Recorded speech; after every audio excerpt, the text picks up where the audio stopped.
US aid అంటే United states of America international development.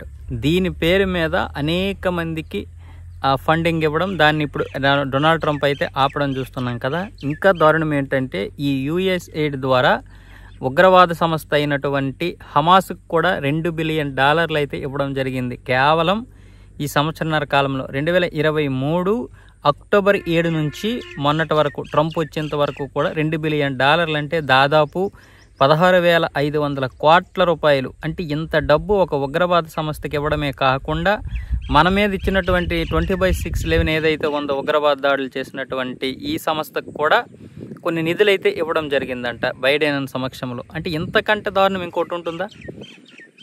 అది నిషేధించిన అగ్రరాజ్యం అప్పుడు నిషేధించాక కూడా బైడెన్ వచ్చిన తర్వాత ఈ సంవత్సరన్నర కాలంలోనే $2 బిలియన్ ఉగ్రవాద సంస్థలకు ఇస్తున్నారంటే వీళ్ళు ఎంత దారుణమైన పరిస్థితుల్లో వాళ్ళని ఎంకరేజ్ చేశారు, ఎంత దారుణంగా ఉందో పరిస్థితి అర్థం చేసుకోండి.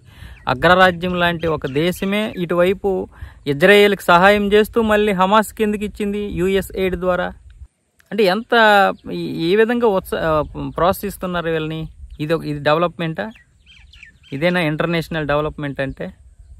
అంటే హమాస్కి ఇవ్వడం, 20/6/11 చేసినటువంటి మన మీద ఏదైతే దాడులు చేసిందో ఉగ్రవాద సంస్థ ఆ సంస్థలకి ఇవ్వడం, పాకిస్తాన్కి చెందినటువంటి లష్కరే తోయిబాకు ఉన్నటువంటి ఒక అనుబంధ సంస్థ అయినటువంటి దానికి కూడా ఇవ్వడం, ఇవన్నీ కూడా ఇప్పుడు ట్రంప్ లెక్కలు తీస్తున్నాడు. వీటన్నిటిని పూర్తిగా 90% అయితే వీటన్నిటిని కూడా నిషేధించడం జరిగింది.